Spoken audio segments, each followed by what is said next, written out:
and we are going to get into it over the next hour or so here as our coverage continues on NewsNation. Leland, fantastic job. Great coverage, buddy. Thank you so much. We have with me now here on the Hill, and thank you for staying up late with me tonight. I'm Blake Burman. Unusual to be here at 10 o'clock on a Friday night, but here we are with a host of news. Speaking of hosts, Chris Stirewalt, host of The Hill Sunday, senior fellow at the American Enterprise Institute with me. Kelly Meyer, live in Anchorage as well, and Robert Sherman, live in Ukraine. That if he was the president back then, there will be no war. And I'm quite sure that it would indeed be so. I can confirm that. I expect that today's agreements will be the starting point, not only for the solution of the Ukrainian issue, but also will help us bring back business-like and pragmatic relations between Russia and the U.S. I believe we had a very productive meeting. There were many, many points that we agreed on, most of them, I would say, a couple of big ones that we haven't quite gotten there, but we've made some headway. We'll speak to you very soon and probably see you again very soon. Thank you very much, Vladimir. Next time in Moscow. Oh, that's an interesting one. I don't know. I'll get a little heat on that one, but I could see it possibly happening. Next time in Moscow, potentially. Did you hear that? Just some of the sights and sounds earlier today.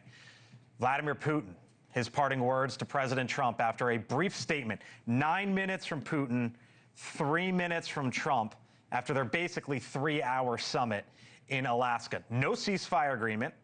Both leaders then boarding their planes, leaving early.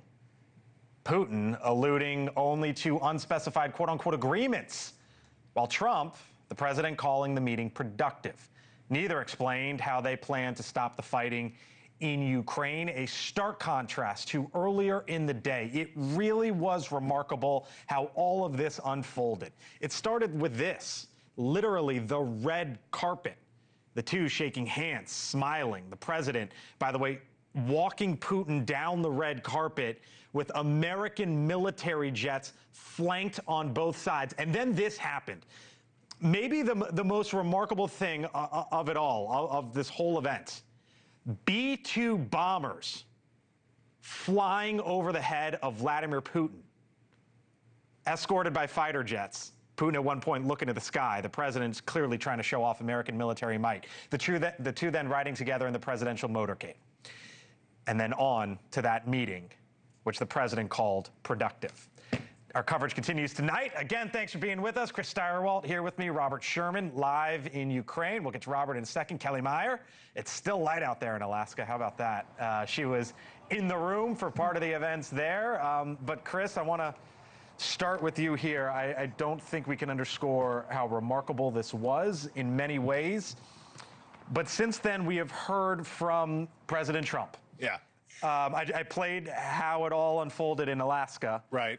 He then did an interview in which he said that Putin told him that the war wouldn't have started if he were president. Right. That the U.S. is hot as a pistol and that you can't have an honest election with mail-in voting. And it makes you wonder if Vladimir Putin just walked in and told the president everything he wanted to hear and then left. And who knows an honest election better than Vladimir Putin? I mean, where do you turn for good advice on how to run an honest election than a guy who puts his opponents in prison? Gets 101%. What we heard from the president in the post-mortem interview that he did was that it's on Ukraine now. And basically, we heard the return of the Trump that we saw in the meeting with Zelensky in the Oval Office when he sicked J.D. Vance on him. And basically, it's up to you now, and you're going to have to decide how much you're going to give up. And that's pretty stark. That's a pretty stark moment. Kelly, the reality is that the two rode in the Beast, and there were only 4 people in that vehicle who know what happened. Trump, Putin, and the 2 Secret Service agents. They then met, and there were 8 people in the room for the entirety of it. Trump, Steve Witkoff, Marco Rubio, Putin, 2 of his top representatives, and the 2 interpreters. Those were the folks in sort of 2 different accounts of what happened. We don't know what fully happened behind closed doors. The president now saying that he will attend a meeting with him Putin and Zelensky. We don't know when that might happen, but these are some of the questions going forward that the president and the White House, I suspect, will have to answer to and deal with in the upcoming days. Absolutely. It's more of a to be continued, even though we were hoping to get some answers here today, even though President Trump also was hoping to get some answers here today. He said he wouldn't be happy if he didn't leave here with a ceasefire. And then you saw him saying it was a productive meeting. So the White House had, or the president also had different messaging coming out from even when we were in the White House briefing on Monday, saying they were going to maybe talk about territorial swaps. Then by later in the week, he said, you know, I'm not here to negotiate. I'm just here to get to the table. And then today saying that he wanted a ceasefire on the plane ride over and then leaving without a ceasefire, as far as we know, and saying that it was a productive meeting. So a lot of different portions or versions of President Trump that we saw here today, Blake. Robert, in Ukraine now, they have to figure out what happens from here, in part, as they would have before, during, and after this, obviously. But the president was asked tonight after this meeting about his advice to Vladimir Zelensky, and it was make a deal. Yeah. I mean, Blake, we no longer live in a world of hypotheticals here in Ukraine, because Ukrainians have been going through hypotheticals. What would it take to end the war for the last 3.5 years? Now it sounds as though there's something at least somewhat tangible coming together, and the Ukrainian leadership is going to have a hard conversation to determine what can they live with, what can their people live with, and what can they not. I can tell you the number one priority from Ukrainians is that there's widespread acknowledgement at some point they will live in a post-Trump world, and their big concern is that after President Trump leaves office, could they potentially get invaded by Russia again? The number one objective Ukrainians have is finding a solution that avoids being invaded again 4 or 5 years down the road. Blake? As the world turns, you see it's almost sunrise in Ukraine and approaching sunset in Alaska. Robert, Kelly, thank you so much. See you later in the show. Chris, thank you, sir. Will be with me as well here tonight as our coverage continues on News Nation. One of the guests who I enjoy talking to the most when it comes to all of this is this man right here, as he smiles and chuckles, but you know I mean it, sir. He is Jack Barsky, former undercover KGB agent at one point in time in a very different life of his, and the author of the book Deep Undercover, which you see on your screen there. Jack, I appreciate you staying up late with me, sir, giving me your diagnosis. You watched this like the rest of us, like the rest of the world, and your takeaway tonight as a former KGB agent and someone who knows that world well and the U.S. as well is what? Your great correspondents were very, very gentle. I call this political theater. It was bizarre to look at some of these scenes. Both Putin and our president were playing for the public. If you really want, first of all, there were all kinds of statements made by Trump, and then he took everything back. There's nothing really coming out of this thing, not even a ceasefire. And that was the minimum that what Trump said he wants to take away from it. And now we are all waiting for what's going to happen next. And if any, the last commentator made a valid point with regard to Ukraine. The leaders most likely be concerned when there is a weaker than President Trump. But the Ukrainian people don't give a damn. They still hate the Russians, and they're still for continuing the war. This thing is not going anywhere fast. I'm sorry. Mark, do we have the soundbite from Putin on what he said about Biden and Trump? I want to toss to that if we do.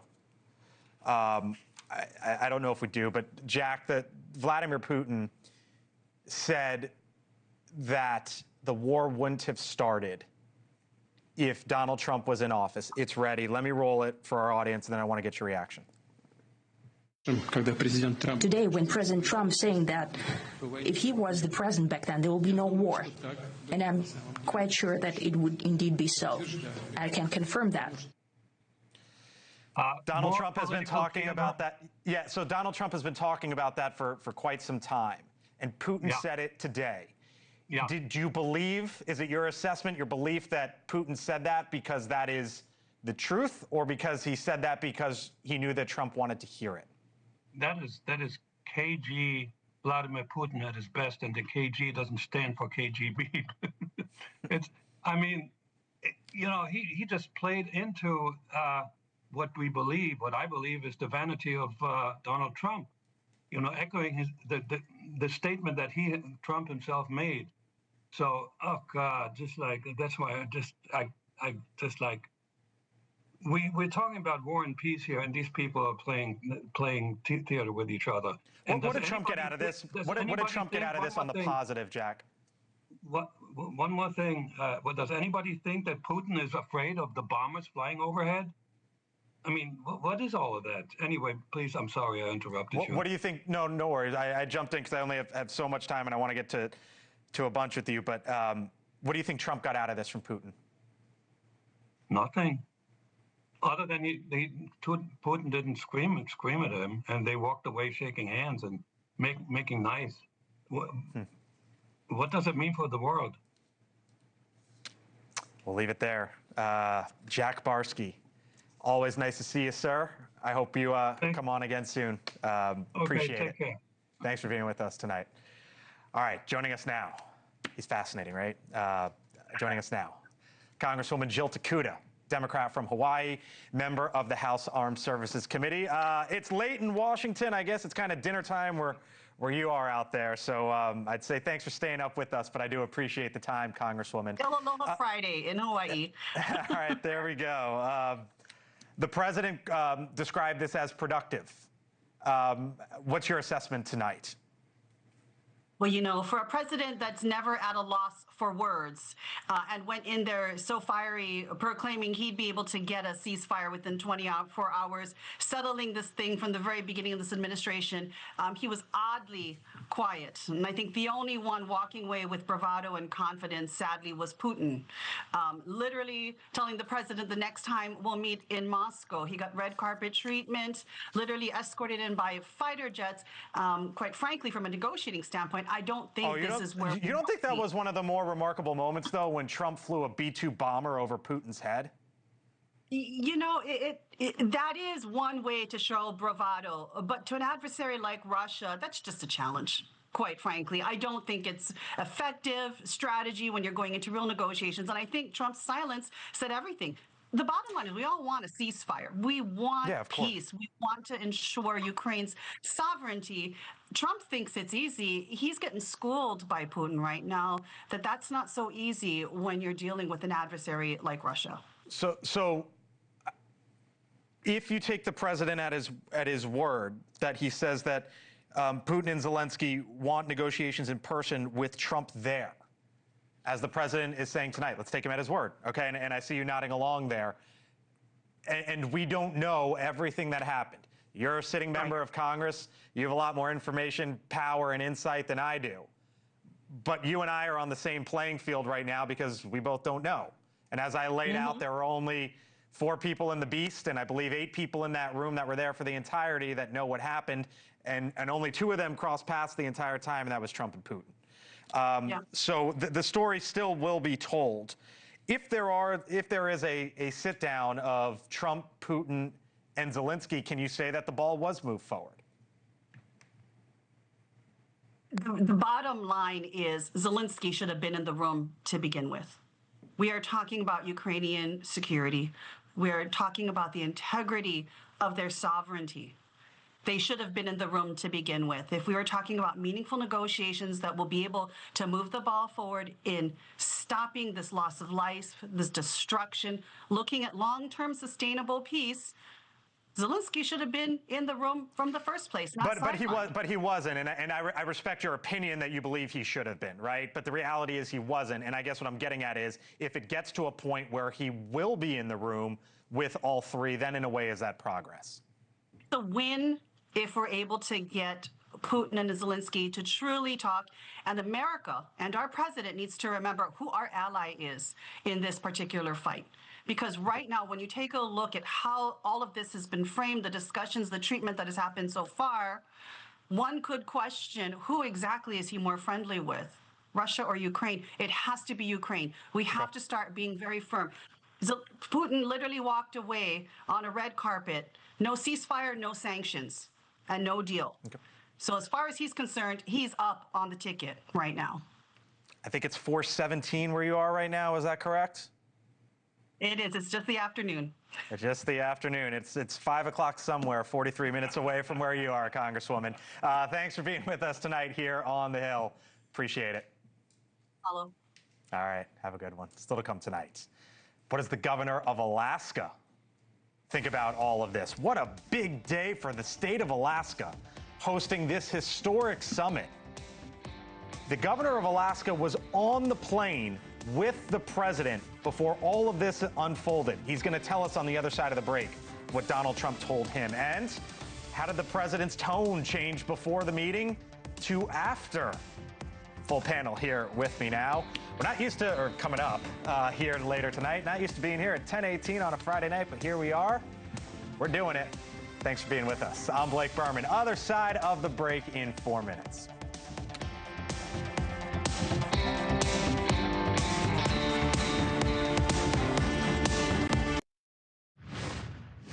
It only makes sense that we've met here, because our countries, though separated by the oceans, are close neighbors. The Russian President Vladimir Putin, toward the end of his roughly 5-hour trip to Anchorage, Alaska, earlier today, meeting with, of course, President Trump, a meeting that ended without a ceasefire deal in Ukraine. The location couldn't be more strategic for this meeting. Alaska and Russia separated by only miles, really, at their closest point. The U.S. purchased Alaska from Russia back in the 1860s. The summit's location, Joint Base Elmendorf-Richardson, played a key role throughout the Cold War, serving as a command point to protect the U.S. against Soviet enemies. Today, much on the line, and in some ways, even for Alaska. And that state's Republican Governor, Mike Dunleavy, welcoming the president as he arrived on the tarmac. And with us tonight from his home state, the governor there of Alaska. Governor Dunleavy, thanks for being with us again tonight as our special coverage continues here on NewsNation. We chatted before this on the Hill 4.5 hours or so ago. You saw it, you heard it. Your assessment is what? Well, I mean, this was put together last Friday, so it was put together quickly. The president and President Putin had a safe trip here. It was pulled off really without a hitch. It was done on the base, which is very secure. They had an opportunity to have the discussions that they wanted to have. I would say that from Alaska's perspective, it worked well. Now, what was really discussed in the meetings, we're going to find out here, as the week unfolds. But, I was listening to your previous guest, the Congresswoman from Hawaii, and Hawaii is only 5 hours from Alaska, south of us. But I think if she was there on the tarmac, she would have been impressed. It was hard not to be impressed. You saw F-35s, F-22s, almost as far as the eye could see. B-2 bombers laid out. And if Putin was not impressed by what he saw there, I find that hard to believe. Do you think that shook him? Like that B-2 bomber, which we're showing on the screen, that was the aircraft, the weapon that went into Iran and as the president describes it, obliterated the nuclear program. I'm not sure the last time Vladimir Putin has had a B-2 fly over his head or military aircraft fly over his head where he didn't know it was coming, and it clearly took him off guard. It was obviously message sent, but does he leave getting back on that Russian plane feeling that he got what he wanted, I guess? I don't know. I'm not quite sure what he wanted, right? He did get a meeting with the president.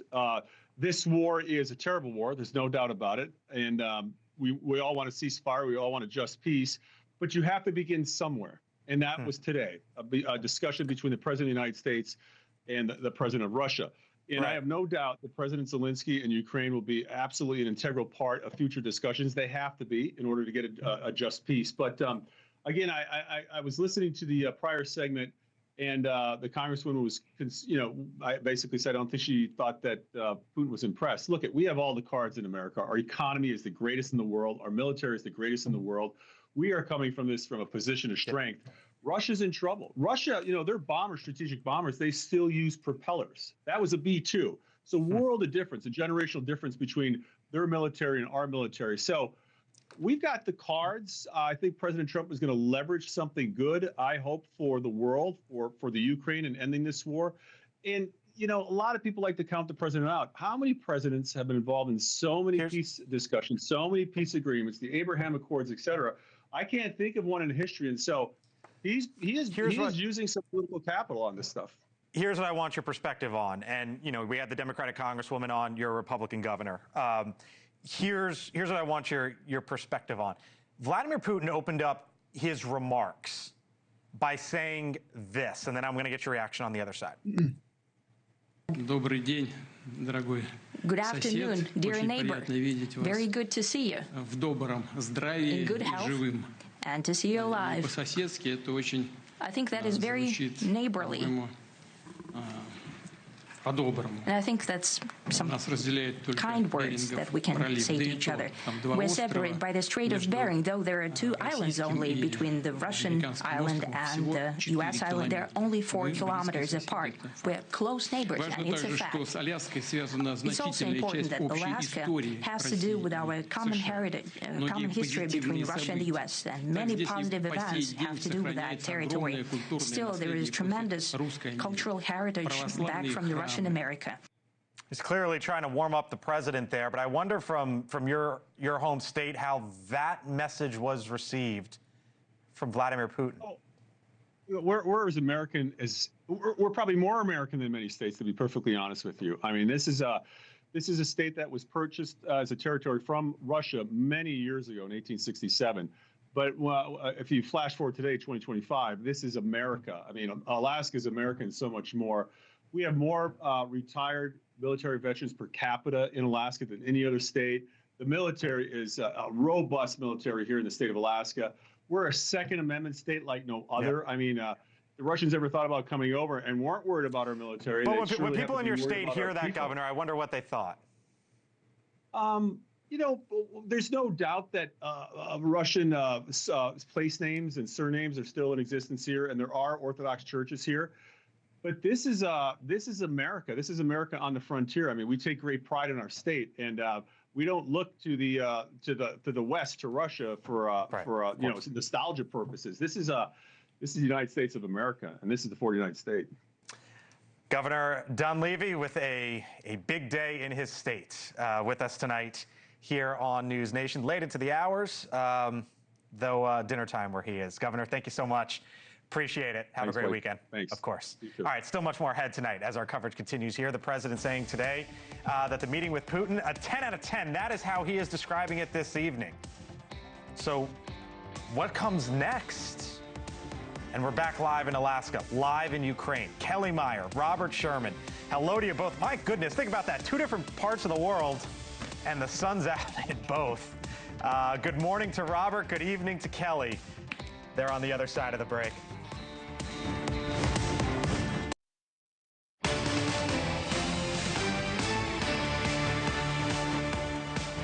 NewsNation special report. President Trump right now aboard Air Force One, headed right back here to the nation's capital after meeting with the Russian President Vladimir Putin in Alaska today. One of the key goals, a ceasefire at some point between Russia and Ukraine. That, though, not announced or agreed to. This is Trump's 7th meeting with the Russian leader. In the 25 years since he took power, Putin has met with 5 U.S. presidents, 4 on U.S. soil. During that time, there have been several attempted resets of the U.S.-Russia relationship, but little progress. Few long-lasting deals. Nevertheless, the president calling the meeting today productive, as he put it. The Kremlin saying the same thing, calling it very positive. Our Robert Sherman is in Ukraine tonight, as the reaction certainly is set to unfold there. But first to our Kelly Meyer in Anchorage, Alaska. Kelly? Yeah, Blake, a lot of unanswered questions here tonight. And one of the questions I was trying to shout at the president was, what happens now? Which we don't know exactly where this goes from here. You know, the president was trying to say that he wanted to reach a ceasefire here today. And we don't know, as you said, if that was reached. The president of Russia saying that there was some sort of agreement, but we don't know the full details. And they didn't take questions in what was supposed to be a press conference, but turned into more of a joint address. We do know that the White House tonight is trying to say the goal here was always peace. So they are saying, as the background said at that press conference, or joint address rather, pursuing peace. So they're kind of making it seem as though they're still on that journey there, even though the president is getting pushed back tonight for not being able to reach that ceasefire in this moment, as he said himself he wanted to reach. But it is interesting to say that you also noted on there the meetings with the presidents over the years, and it seems as though this also touched on the warming of relations between the U.S. and Russia. We saw, again, Russian President Vladimir Putin, not only before he left Russia, laying flowers at a memorial to both U.S. and Soviet Union soldiers that he was commemorating in World War II, and then he did the same thing here at a cemetery in Alaska before he left. So this may be a hint at potential warming relations in the future. I did want to play a bit of what the president had to say about what happens, and we could talk on the other side. There's no deal until there's a deal. I will call up NATO in a little while. I will call up the various people that I think are appropriate, and I'll, of course, call up President Zelensky and tell him about today's meeting. It's ultimately up to them. And we'll toss it over to our Robert Sherman, too, who will follow up with what happens from here on the Ukrainian side, and if Zelensky did get that phone call tonight, which is a question here. Blake. Kelly Meyer, thank you so much. Robert Sherman, what about it? Yeah, well, that's a big thing here, Blake, is because we started the day and the ball was firmly in Russia's court, and now you listen to some of the interviews the president has given. Sounds as though the ball is in Ukraine's court, and there's going to be some decisions that will have to be made here in Kyiv about what are their objectives, what can they live with, what can they not, and most importantly, how can they ensure that they won't see any invasions of their country after President Trump leaves office. That's the number one concern that the Ukrainians have here right now. There's obviously going to be a lot of discussions that take place on the ground here in Ukraine, but coming into today, people did not have very high expectations. They weren't certain Russia was interested in peace. Even as those diplomatic meetings were taking place behind closed doors, there were alerts going off around this country. Russia's keeping the pressure on Ukraine at this very hour, and there's still no indication that that pressure will be easing anytime soon here. Blake? Robert Sherman, thank you for the great reporting. 5:30 local time there in Ukraine. Robert, thanks so much. With me now, he is the U.S. Navy retired Rear Admiral Mark Montgomery, Executive Director at the U.S. Cyberspace Solarium Commission, Senior Director at the Foundation for Defense of Democracies. Thanks for being in with us tonight. When you walked in and I said, what's your takeaway? You said to me, you thought we dodged a bullet. What do you mean by that? Yeah, thanks for having me, Blake. And, I think we dodged a bullet because, look, Putin got a big gain from just having the diplomatic rollout, having the recognition. But I think the president showed discipline, President Trump did, in not grabbing whatever deal was on the table, instead recognizing that he wasn't in a position, without a ceasefire in place, he really wasn't in a position to get an agreement on land swaps or security conditions after a ceasefire. So in that regards, I think we dodged the bullet of the president getting, not being disciplined and taking, beginning to work a deal with Putin without Zelensky and the Europeans in the room. So here was the president earlier today on this concept of land swaps, and then we'll get to it on the other side. They'll be discussed, but I've got to let Ukraine make that decision. And I think they'll make a proper decision. But I'm not here to negotiate for Ukraine. I'm here to get him at a table. If I wasn't president, he would right now be taking all of Ukraine. But he's not going to do it. Right move there to not discuss that? That's correct. What Putin's asking for, I spent a lot of time in Ukraine advising their military. They cannot give up these kind of citadels, the 3 or 4 hard points they have right now in Donetsk that are preventing the Russians from getting through. So the decision on land swaps is something that really Zelensky has to figure out. What does Ukraine's defense look like 1, 2, 3, and 4 years from now? That's not a decision for the United States. So what do you think he does, Zelensky? So I think that Zelensky goes to the president and says, look, Putin flew home. While he was flying home, his troops reinitiated contact, combat along the line of contact. I suspect in the next 24, 48 hours, there'll be cruise and ballistic missile attacks. If there aren't, Robert Sherman was reporting they might be coming now. I mean, so just escalation. Escalation. And so if I were Zelensky, I'd go back to the president and say, look, before this summit, you were ready to put sanctions, secondary sanctions on India, China, and Turkey. Let's go back to that, because that kind of pressure is what breaks the Russian war machine. Yeah, but if Trump hears that from Zelensky, that's not going to make him move one way or the other. That's a domestic decision, not a Ukrainian decision. But to me, it's the decision that breaks Russia. The one he can do that is more germane to Ukraine would be a request for some offensive weapons.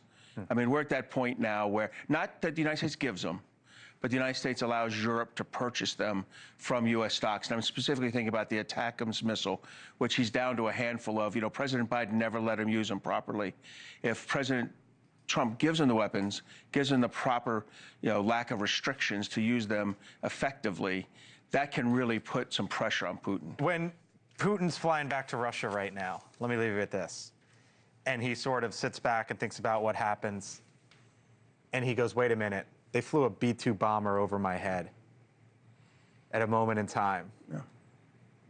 What do you think he sort of takes away from that? I mean, that might take a little bit of the icing off the cake of I got this red carpet, but while I was on the red carpet they sent the B-2 over my head. Right. So a little bit of the icing's off the cake, but there's still a cake there, which is for the first time in 5 years, I was in the United States. I was meeting with the U.S. president. Okay. For the first time in longer than that, I was in the United States.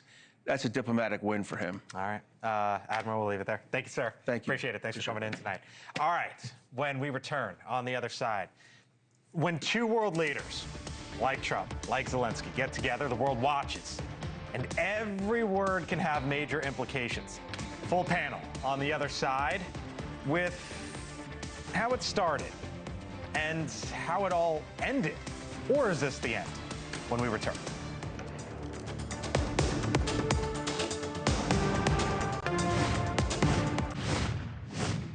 All right, welcome back here to the Hill. I guess late night edition, right? The summit in Alaska started with smiles and handshakes and would eventually transition into a ride in the Beast, the presidential limo for the two world leaders. Pretty much agreement across the board as to the degree of the stakes in Alaska tonight, but what you might disagree on is what it's going to take for President Trump to leave Alaska feeling successful. What did he accomplish? Here he is before and after his meeting with Putin. There's nothing set in stone. I want certain things. I want to see a ceasefire. I don't know if it's going to be today, but I'm not going to be happy if it's not today. I believe we had a very productive meeting. There were many, many points that we agreed on, most of them, I would say, a couple of big ones that we haven't quite gotten there, but we've made some headway. Full panel here with me now, retired Brigadier General John Teichert with us live tonight in studio. So too is the national political reporter for The Hill, Julia Manchester. Chris Stirewalt back with me, host of The Hill Sunday, senior fellow at the American Enterprise Institute, and Scott Bolden, NewsNation political contributor. Hello to you all. Good Friday night to you. How it started versus how it ended, General? Blake, that in order for the parlay from start to finish to be successful in the eyes of President Trump, he needs to hold Putin to account on the clock. Okay. That in order to get to a ceasefire or a commitment to dealing with Ukraine directly, that he must not let the pressure off with the clock, otherwise Putin wins. What's the clock? The like clock, how long? I would say going back to the original deadline of the end of August, that if we don't have a commitment for a meeting with Zelensky or a ceasefire, then now you need to start seeing the sanctions and the secondary sanctions roll. The president had said afterwards, Julia, that, or at least suggested that there was going to be a meeting with the three of them, Trump, Putin, Zelensky, at some point here in the future. And I guess to the general's point, that's maybe the big one going forward here. It's very much the big one going forward here, but I think a lot of it's, going to depend, obviously, on what Zelensky says in response to this, but also what the Europeans say to this. Remember, in the run-up to this meeting, we have Zelensky going to meet with the heads of of the UK, Germany, and France ahead of this meeting. And I think Europe looks at this very differently than we do. They are geographically, obviously, much closer to Russia. I think the stakes in many ways, in their views, in their mind, are much higher here. So I think it's going to depend. Trump's going to have to go back, talk with Europe, talk with Zelensky to figure out how to go forward. Are you willing to give him some leeway here, or are you going to hammer him tonight? Well, we have no. Which one? I want to give him some leeway because it's like status quo. It's like the temporary restraining order has been granted. In your status field. quo, without a doubt. I mean, we just simply don't know. They may have a good deal cooking, but the issue is what's in the deal for Zelensky and the European leaders to consider. Is it a land swap? Because the bombs are continuing. While the meeting was going on, bombs were dropping. And so this is getting more time for more bombs to be dropped by Russia isn't a good thing. Yeah. And so it's going to be a couple days before we really know what we're dealing with. Chris, there was the interview from the president afterwards, after all this. Here's part of what he had to say. There are a lot of people dying, and if we can end that war, it would be very good. And I was very happy to hear him say, if I was president, that war would have never happened. We don't fully know what was said in there, but it seems like part of the strategy for Putin was to tell Trump some of the things that Trump wanted to hear. Yes, the effort inside the majority of the Republican Party and the national security apparatus in these United States after the meeting in the Oval Office, which was at the end of February with Vladimir Zelensky, was how do we get Trump to stay in the fight? How do we get him to stay here? How do we coax him and flatter him and do all this stuff? Yeah. And that leads up to at the Pope's funeral, Trump sits down with Zelensky, has the big moment, and it's going to be great, and it's going to be fine, it's going to be normal. And then Trump does the big thing. He says that we can sell weapons through NATO to Zelensky. It's the national security apparatus has succeeded. Trump is talking tough, goes to the summit, comes out of the summit, and guess what? Everybody's back to the job that they had at the end of February, which is, can they get Trump to get back to the place that he's not comfortable, which is siding with the weak against the strong? So to Chris's point, how do you feel the national security apparatus views all of this right now? Well, I think it is important for them to weigh in to President Trump that he made some statements before the summit about very severe consequences if we didn't see a commitment to a ceasefire or to a subsequent meeting. Right. And his credibility is at stake if he doesn't follow through again by keeping Putin on the clock. On the national security side of things, you hear about the ceasefire. On the political side of things, you talk about the sanctions and the folks in this building who are ready to tee that up. Absolutely. And you got to wonder if they start to, press down on the gas pedal on that. Yeah, absolutely. I mean, you got to wonder what Republicans are thinking tonight. I mean, I think a lot of Republicans going into this meeting were very optimistic. It seemed like they were hoping President Trump was going to be tough. We don't really know if that necessarily ended up happening, but politically, I think obviously the pressure's on. But he hasn't kept his word, if you will. He hasn't kept his word on the sanctions, and he's given up a lot before even getting this meeting. Why is Donald Trump so afraid to offend Putin? Why won't he hammer the sanctions? Why won't he bring pressure? Because that's all Putin understands. And they're really not friends. There's no basis for their friendship. I think he should bring them now, depending on what Zelensky and the European leaders say in response to whatever this deal is that we don't know. But for some reason, Donald Trump thinks this is a real estate deal, it seems, where his personality and the power and the pomp and circumstance that he would be impressed with, I don't think the former KBG agent is impressed with it at all. I got a feeling you might be talking about this on the best Sunday show in the biz. I think that's, we should probably draw up a plan for that. We'll probably draw up a plan. We'll probably draw up a plan to do that. We've got a great show. Who you got? The Hill Sunday, 10 a.m. Eastern. Who you got this week? You should watch that because it's got Adam Smith, it's got Jimmy Petronis, it's got George Will on the panel, and former Ambassador Kay Bailey Hutchison to break this all down for us. We'll hear live from Ukraine. It's going to be great. Hope you watch the best Sunday show there is. I have to. I'm going to be there. I was telling the people. I got to show up. I got to show up. Steyerwalt, Sunday morning, the Hill Sunday. Thank you all for hanging out and staying up late tonight. I appreciate it. I thank you so much for watching us tonight on what obviously is a huge, huge day, really historic when you think about it. Donald Trump, Vladimir Putin in the United States face to face. What comes next from here is among the questions. I'm Blake Burman. Have a good one. Thank you for watching. Subscribe below and download our NewsNation app right now on your phone, and you will get fact-based, unbiased news for all Americans.